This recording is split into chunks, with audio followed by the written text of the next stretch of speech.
إذ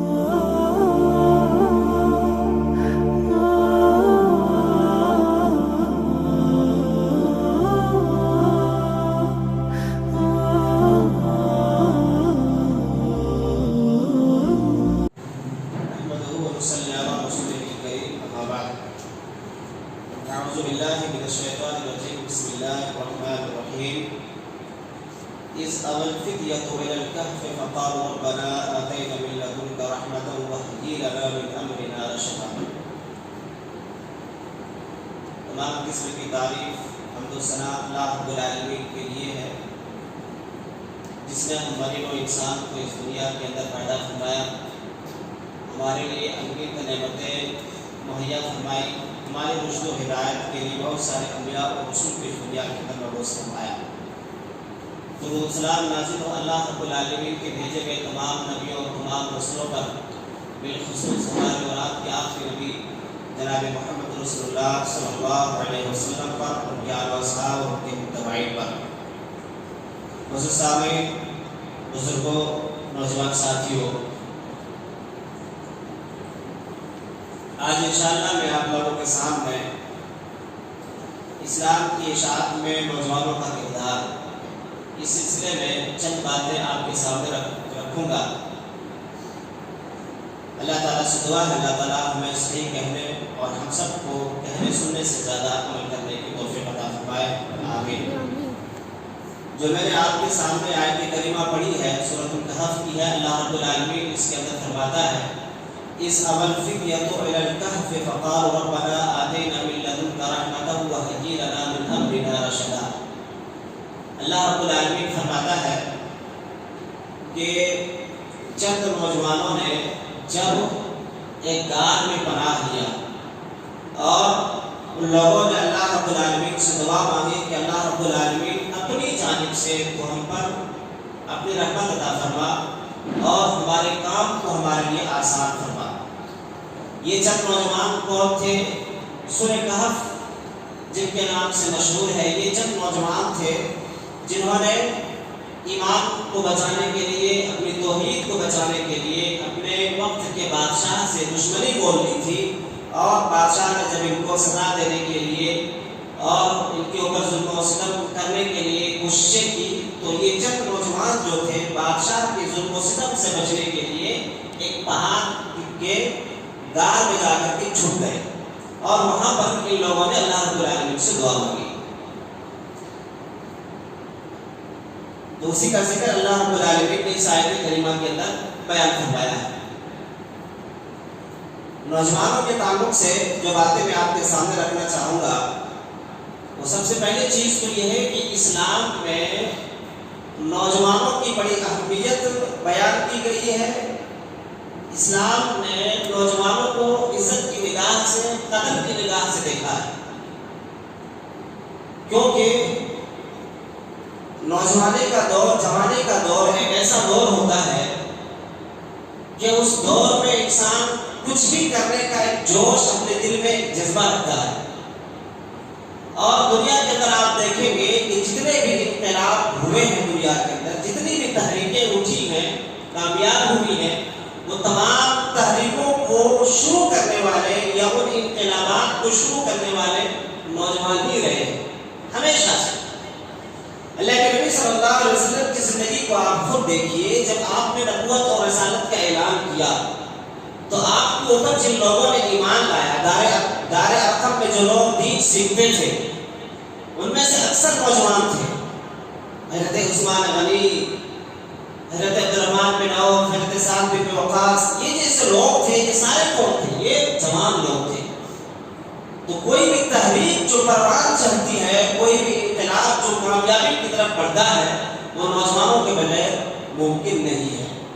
اسی لیے اسلام نے جوانوں کی قدر کی ہے، عزت کی نگاہ سے دیکھا ہے۔ حدیث کے اندر اللہ کے نبی صلی اللہ علیہ وسلم نے جوانوں کی فضیلت بیان کی۔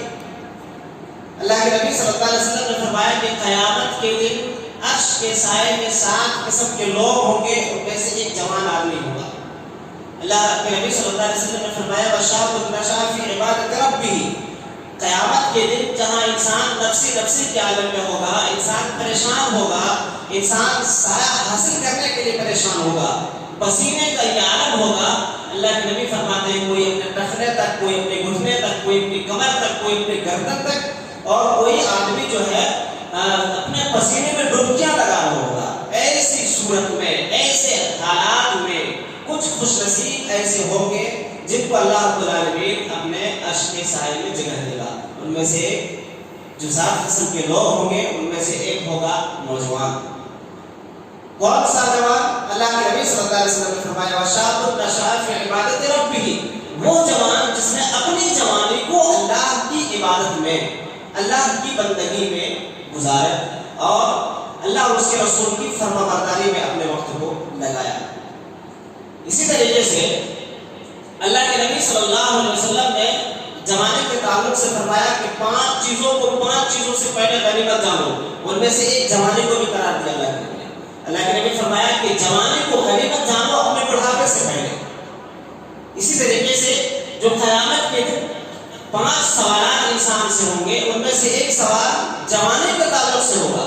اللہ رب العالمین جہاں سوال پوچھے گا تم نے زندگی کہاں گزاری، تم نے مال کہاں سے کمایا، مال کہاں خرچ کیا، تمہارے پاس جتنا علم تھا کہاں تک عمل کیا، اس میں سے ایک سوال کیا ہوگا وَعَنْ شَبَابِهِ فِيمَا أَبْلَىٰ، کہ تم کو جو جوانی میں نے دی تھی اللہ رب العالمین پوچھے گا کہ تم کو جو میں نے جوانی دی تھی اس جوانی کو تم نے کہاں گزارا، اپنی جوانی کا تم نے صحیح استعمال کیا یا بیانی کاموں میں، بیکار کے کاموں میں، بیکار کی باتوں میں، انہیں فضول اوقات میں جو ہے اپنے وقت کو ضائع کیا اور اپنی جوانی کو برباد کیا۔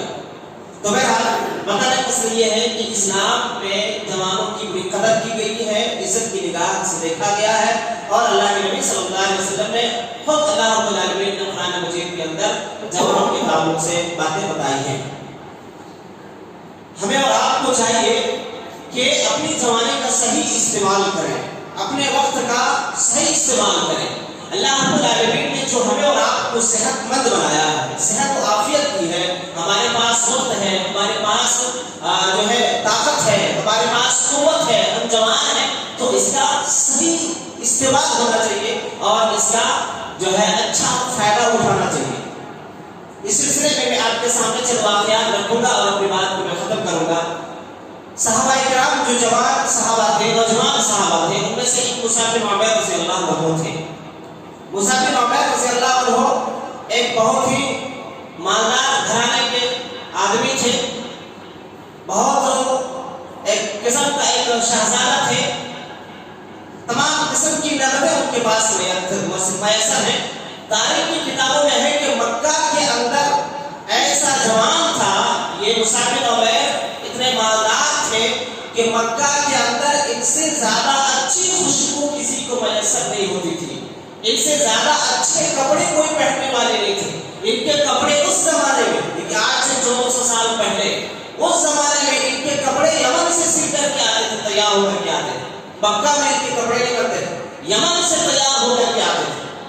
ہم اور آپ ذرا اللہ تعالیٰ کا تصور کریں، آج ہمارے پاس دولت ہے، ٹھیک ہے، ہم میں سے کتنے نوجوان ایسے ہیں کہ جن کے کپڑے امریکہ یا لندن سے تیار ہو کر کے آتے ہیں؟ کوئی ہے ایسا؟ کوئی بھی نہیں۔ اتنا مالدار شخص، اتنا مالدار جوان جب اسلام لاتا ہے تو اسلام لانے کے بعد ان تمام چیزوں کو قربان کر دیتا ہے، اور پھر جو اپنی زندگی ان کی جو ابھی بیکار کاموں میں، فضول کاموں میں گزر رہی تھی، اچھے اچھے کپڑے پہننے میں، اچھے اچھے جوتے استعمال کرنے میں، اچھے اچھے خوشبو استعمال کرنے میں جو ان کا وقت گزر رہا تھا، ان تمام چیزوں کو انہوں نے چھوڑ دیا، اسلام قبول کیا، تو ان کو سمجھ میں آیا کہ ان چیزوں کی کوئی حقیقت نہیں ہے۔ آج بھی ہمارا یہی حال ہے، آج ہمارا کیا حال ہے؟ آج نوجوانوں کو دیکھا، اچھے جوتے ان کے پاس ہے، اچھے کپڑے ان کے پاس ہے، ہر فنکشن میں، ہر پارٹی میں جانے کے لیے الگ الگ ڈریس ہے، الگ الگ کوٹ پہننا ہے، الگ الگ چیزیں پہننی ہے اور دکھانا ہے۔ کہاں دکھانا ہے؟ فیس بک میں دکھانا ہے، واٹس ایپ میں دکھانا ہے، ٹویٹر میں دکھانا ہے، ہر دن ایک جو ہے سیلفی اپلوڈ کرنا ہے، دیکھو میں نے اچھا کپڑا پہنا، میرے بال اچھے ہیں، میری داڑھی کی کٹنگ ایسی ہے۔ یہ چیزیں آج ہمیں عام ہیں۔ بہرحال وہ جب ایمان لائے تو ایمان آنے کے بعد ان کی دل کی دنیا بدل گئی اور انہوں نے اسلام اور اپنے ایمان کی زندگی ایسی گزاری کہ اسلام کو، دین کو، قرآن کی تعلیمات کو، نبی کریم صلی اللہ علیہ وسلم کی دعوت کو عام کرنے کے لیے یہ پہلا شخص ہے جو مکہ سے مدینہ پہنچتا ہے اور دین کی دعوت کو عام کرتا ہے۔ پہلا آدمی ہے۔ ابھی ہجرت کا حکم بھی نہیں ہوا تھا، ابھی اللہ کے نبی اور دیگر صحابہ سارے مکہ کے اندر ہیں، لیکن یہ آدمی جو اتنے نعمتوں میں پلا بڑھا شخص ہے، اسلام لانے کے بعد اسلام کا پہلا داعی بن کر کے مکہ چھوڑ کر کے، اپنے گھر بار کو چھوڑ کر کے، اپنے تمام عیش و آرام کی چیزوں کو چھوڑ کر کے مدینہ دین کی تبلیغ کے لیے، نبی کریم صلی اللہ علیہ وسلم کی دعوت کو عام کرنے کے لیے یہ شخص پہنچتا ہے۔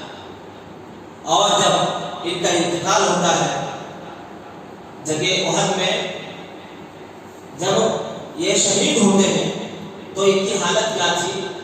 کہتے ہیں کہ یہ حالت جب ایسی تھی کہ ان کے انتقال کے وقت ان کے بدن میں صرف ایک چادر تھی۔ قبر میں جب ان کو اتارا گیا تو وہ چادر بھی اتنی چھوٹی تھی، روایتوں کے اندر آتا ہے، تاریخ کی کتابوں میں لکھا ہے کہ اتنی چھوٹی تھی کہ اس چادر سے اگر سر کو چھپایا جاتا تھا تو پیر کھل جاتا تھا، اور اگر پیر کو ڈھانپتے تھے تو سر کھل جاتا تھا۔ اللہ کے نبی صلی اللہ علیہ وسلم سے پوچھا گیا کہ اللہ کے نبی مسئلہ ایسا ہے، کیا کیا جائے؟ اللہ کے نبی نے فرمایا ایسا کرو، مصعب بن عمیر کے سر کو چادر سے ڈھانپ دو اور پیر میں اس کی گھاس ڈال دو۔ دیکھا ایمان آنے کے بعد حالت ایسی بدلی۔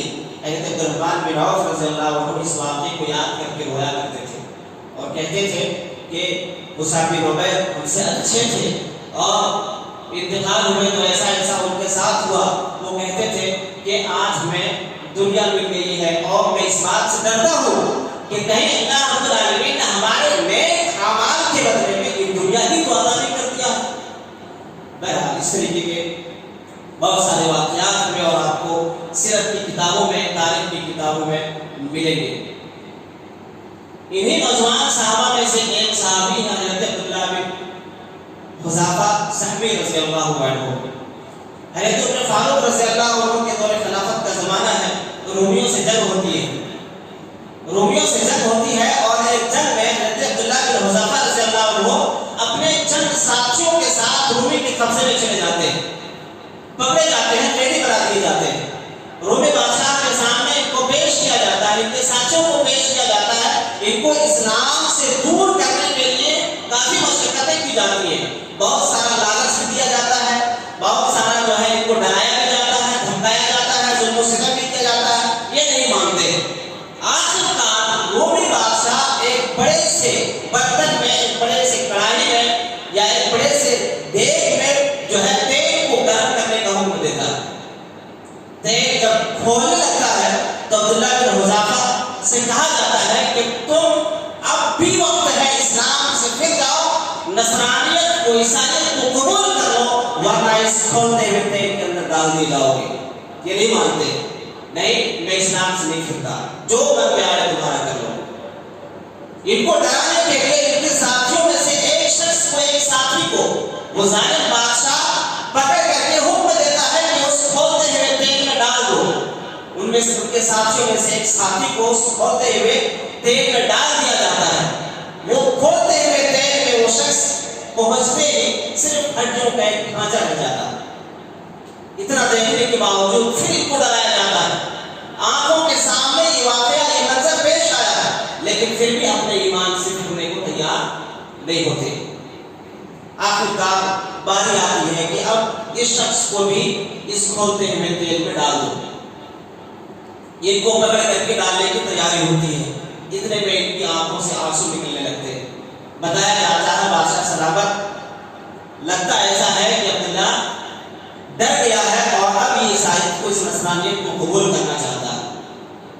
بادشاہ پھر اپنے دربار میں طلب کرتا ہے، پوچھتا ہے کیا تم تیار ہو اسلام کو چھوڑنے کے لیے، نصرانیت کو قبول کرنے کے لیے؟ کہتے نہیں۔ پوچھتا ہے کہ تم روئے کیوں، تمہاری آنکھوں سے آنسو کیوں نکلے، وجہ کیا تھی؟ عبداللہ بن حذافہ رضی اللہ عنہ کہتے ہیں میں تمہارے عذاب یا تمہاری سزا کے ڈر سے میری آنکھوں سے آنسو نہیں نکلے، میں اس عذاب یا اس سزا سے ڈرا نہیں، بلکہ میں تو یہ سوچ کر کے رو رہا تھا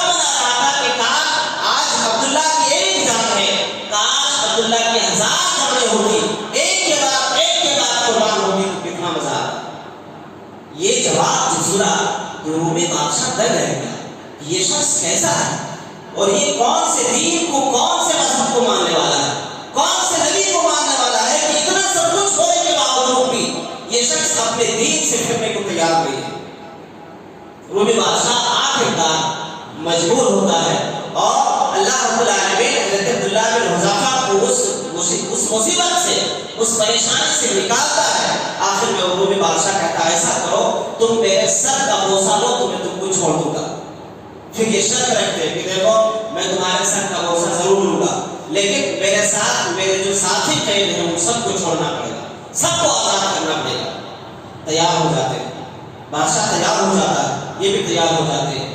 پھر عبداللہ بن حذافہ رضی اللہ عنہ اس بادشاہ کے سر کو بوسہ لیتے ہیں، اپنے ساتھیوں کے ساتھ آزاد ہو کر کے مدینہ پہنچتے ہیں۔ یہ مدینہ پہنچتے ہیں، امیر المومنین عمر فاروق رضی اللہ عنہ وہ اپنا پورا یہ واقعہ پورا درد سناتے ہیں۔ حضرت عمر فاروق رضی اللہ عنہ رو رہے ہیں، آنکھوں سے آنسو جاری ہیں۔ پورا واقعہ سننے کے بعد کھڑے ہوتے اور کہتے ہیں کہ جو ہے ہم سب کی یہ ذمہ داری ہے کہ عبداللہ بن حذافہ کے سر کا بوسہ لیا جائے اور اس کی ابتدا میں کرتا ہوں۔ حضرت عمر فاروق رضی اللہ عنہ کھڑے ہوئے اور عبداللہ بن حذافہ رضی اللہ عنہ کے سر کو چھوا اور باری باری تمام صحابہ نے ان کے سر کو چھوا۔ تو بتانے کا مقصد یہ ہے کہ اس طریقے کے ہمارے نوجوان تھے، ہمارے اسلاف تھے جنہوں نے اپنی جوانی کو اسلام کی خاطر قربان کیا ہے، اپنے وقت کو لگایا ہے، اپنے مال کو لگایا ہے، ساری چیزوں کو لگایا ہے۔ آج ہماری حالت کیا ہے؟ آج دین کے لیے تو چھوڑیے، ہم اپنے لیے وقت نہیں نکال پا رہے۔ دین کو پھیلانا تو دور کی بات ہے، دین کو لوگوں میں عام کرنا تو دور کی بات ہے، نبی کریم صلی اللہ علیہ وسلم کی تعلیمات کو عام کرنا تو دور کی بات ہے، خود ہم اپنی اصلاح کر نہیں پا رہے ہیں اور اپنے لیے ہم وقت نہیں نکال پا رہے ہیں۔ ہمارے پاس نماز کے لیے وقت نہیں ہے، ہمارے پاس شریعت کو جاننے کے لیے وقت نہیں ہے، ہمارے پاس نبی کریم صلی اللہ علیہ وسلم کی تعلیمات کو سیکھنے کے لیے وقت نہیں ہے، ہمارے پاس لوگوں کو کچھ بتانے کے لیے وقت نہیں ہے۔ جبکہ ایک نوجوان کا اسلام میں، ایک مسلم نوجوان کا کردار کیسا ہونا چاہیے کہ ہمارا اخلاق دیکھ کر کے دوسرے متاثر ہوتے، ایسا ہونا تھا۔ حضرت ایک شخص ہے محمد بن قاسم رحمۃ اللہ علیہ، 17-18 سال کے نوجوان ہیں، اسلام کی تبلیغ کے لیے ہندوستان میں حملہ کرتے ہیں 712-13 عیسوی کے اندر، اور سندھ جو آج کل پاکستان میں ہے، سندھ میں یہ حملہ کرتے ہیں اور اسلام کی تبلیغ کے لیے آتے ہیں۔ 17 سال 18 سال کی عمر ہے۔ آنے کے بعد یہاں کچھ سال رہتے ہیں، کچھ مہینے رہتے ہیں۔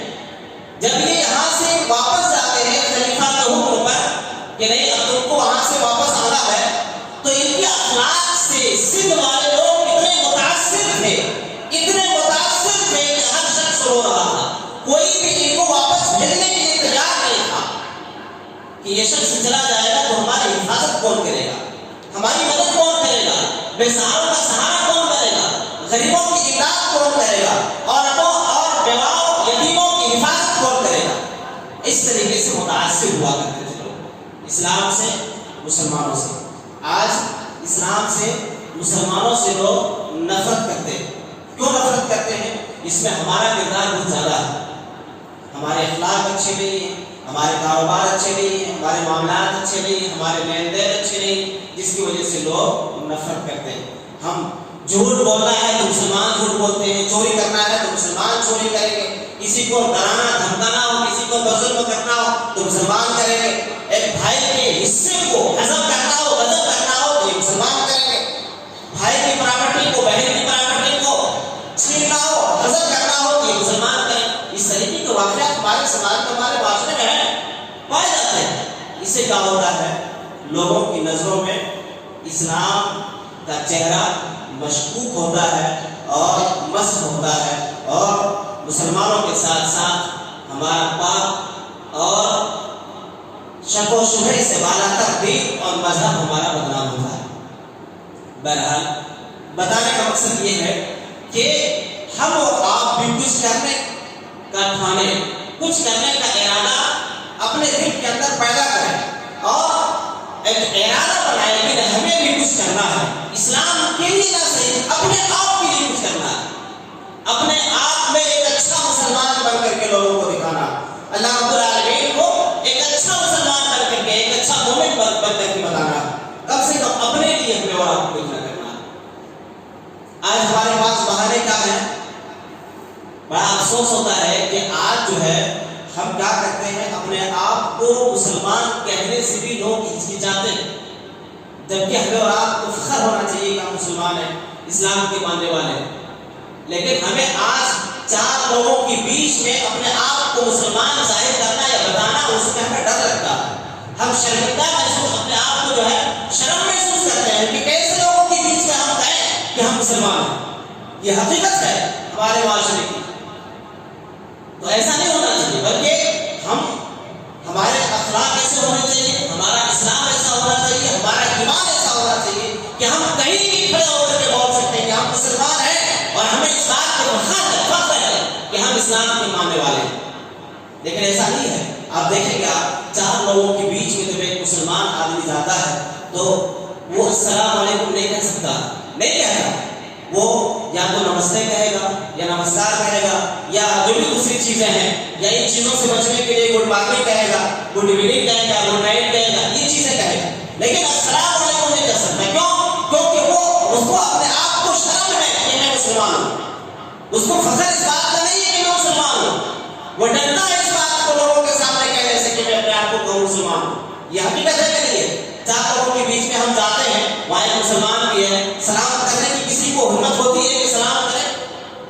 غیر قوم کھلے عام لاکھوں کی تعداد میں بھی اگر ہو، وہاں جاتے ہیں تو وہ اپنا سلام لوگوں کو پیش کرتے ہیں، ہم نہیں کر سکتے۔ یہ کیوں ہے؟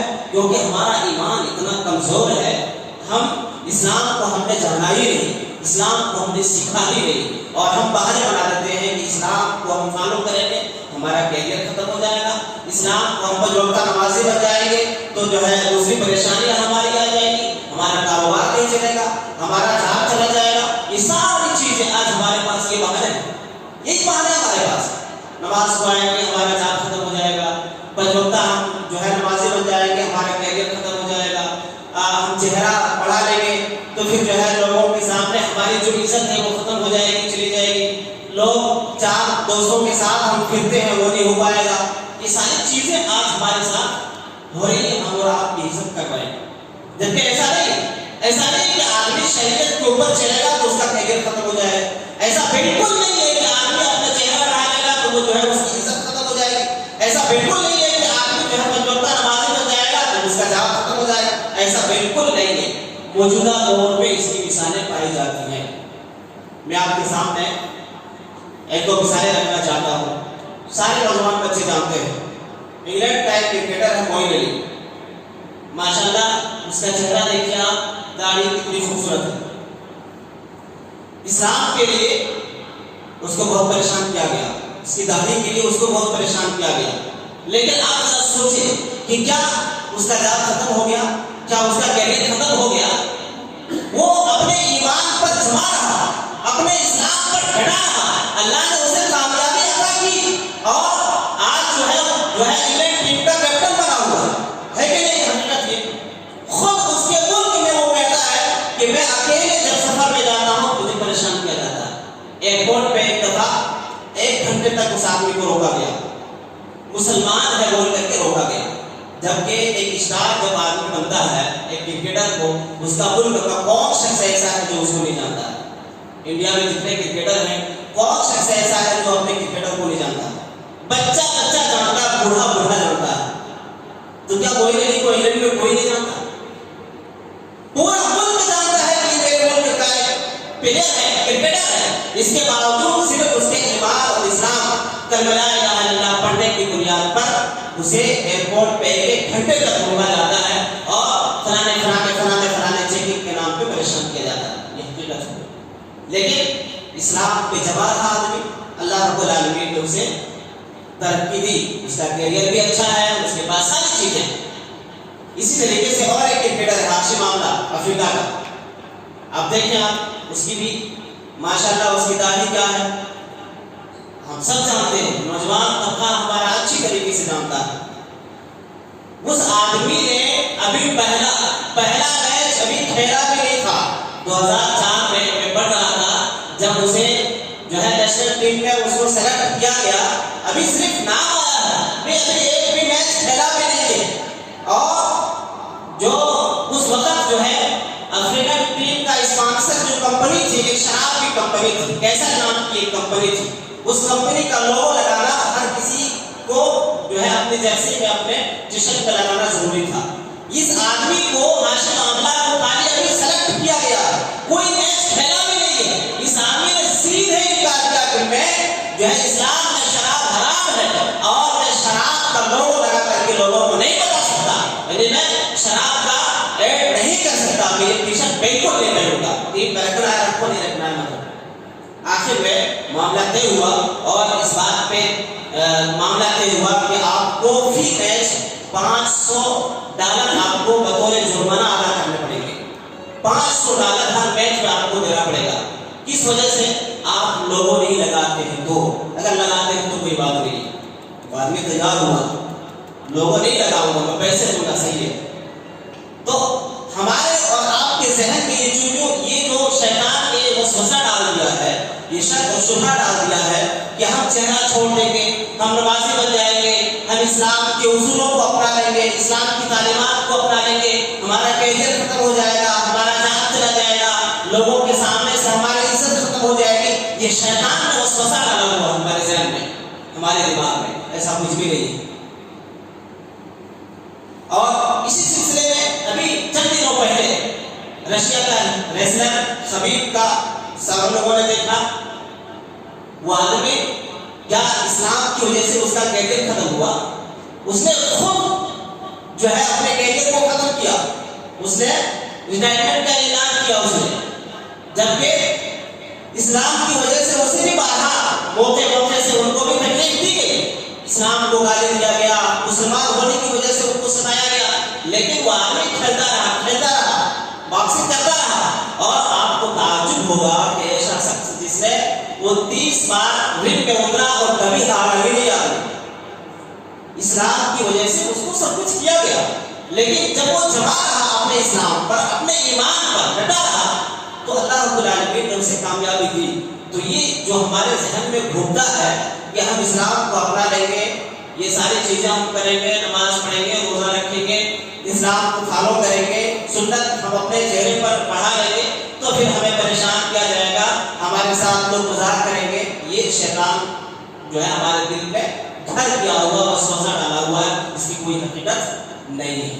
تو ان وسوسوں سے ہمیں اور آپ کو آگے نکلنا ہے اور اسلام کی توحید کی زندگی ہمیں اور آپ کو گزارنی ہے. تو یہ چند باتیں میں آپ کے سامنے رکھنا چاہتا تھا اور میں نے آپ کے سامنے رکھا اس امید کے ساتھ کہ ہم اور آپ بھی ہمارے جو اسلاف تھے اس جیسی زندگی گزارنے کی کوشش کریں. اللہ رب العالمین کی جوانی بہت بڑی نعمت ہے، اللہ رب العالمین کی یہ جوانی بہت بڑی نعمت ہے. اس نعمت کا صحیح استعمال ہونا چاہیے، اس نعمت کی قدر ہونی چاہیے. اللہ رب العالمین نے ہمیں صحت و تندرستی عطا کی ہے، اللہ رب العالمین نے ہمیں جو ہے وقت میسر کیا ہے، ہمارے پاس وقت ہے، تو اس وقت کا صحیح استعمال ہونا چاہیے. اللہ رب العالمین نے ہمیں صحت و عافیت دی ہے، تو اس کا بھی صحیح استعمال ہونا چاہیے اور اپنی جوانی کا خاص طور سے صحیح استعمال ہونا چاہیے.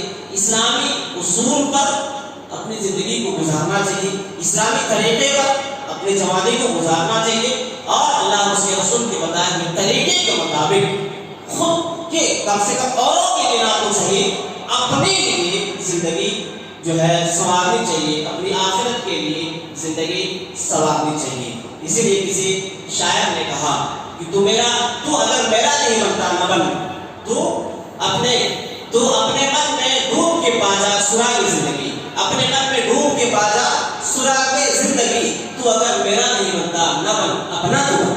اگر ہم اور آپ قوم کے لیے کچھ نہیں کر سکتے، امت کے لیے کچھ نہیں کر سکتے، اپنے معاشرے اور اپنے سماج کے لیے کچھ نہیں کر سکتے، اپنے خاندان اپنے قبیلے کے لیے نہیں کچھ کر سکتے، اپنے دین کے لیے نہیں کچھ کر سکتے، اپنے ایمان کے لیے نہیں کچھ کر سکتے، کم سے کم اپنے لیے ہم کر سکتے ہیں.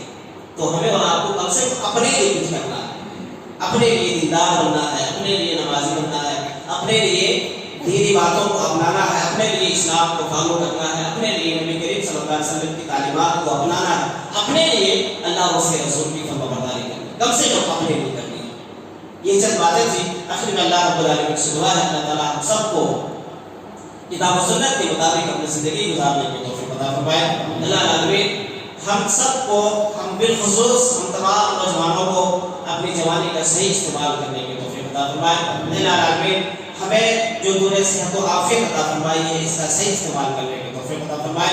اللہ العالمین ہم تمام نوجوانوں کو خاص طور سے اسلام کا دائی، اسلام کا شہدائی، اسلام کا سپاہی بننے کی توفیق عطا فرمائے۔ اللہ العالمین ہم سب کو دین کو سیکھنے، دوسروں کو بھی سکھانے کی توفیق عطا فرمائے۔ اللہ العالمین جو بھی لوگ بیمار ہیں اللہ تعالیٰ تو ان کی بیماری کو صحت و عافیت سے بدل دے، اللہ تعالیٰ تو ان کو شفائے کاملہ عاجلہ عطا فرمائے۔ اللہ العالمین ہمارے نوجوانوں میں سے جو بے روزگار ہیں اللہ تعالیٰ تو ان کو حلال پاکیزہ روزی عطا فرمائے۔ اللہ العالمین جو قرض میں ڈوبا ہوا ہو اللہ تعالیٰ کو ان کے قرض کو ادا کرنے کا کوئی آسان اور سہل راستہ عنایت فرمائے۔ اللہ العالمین ہم سب جب تک اس دنیا کے اندر جئیں اسلام، ایمان اور توحید پر جئیں، جب بھی ہمارا خاتمہ ہو خاتمہ بالخیر، ایمان، اسلام اور توحید پر ہمارا خاتمہ ہو۔ آمین ثم آمین۔ وآخر دعوانا الحمد للہ رب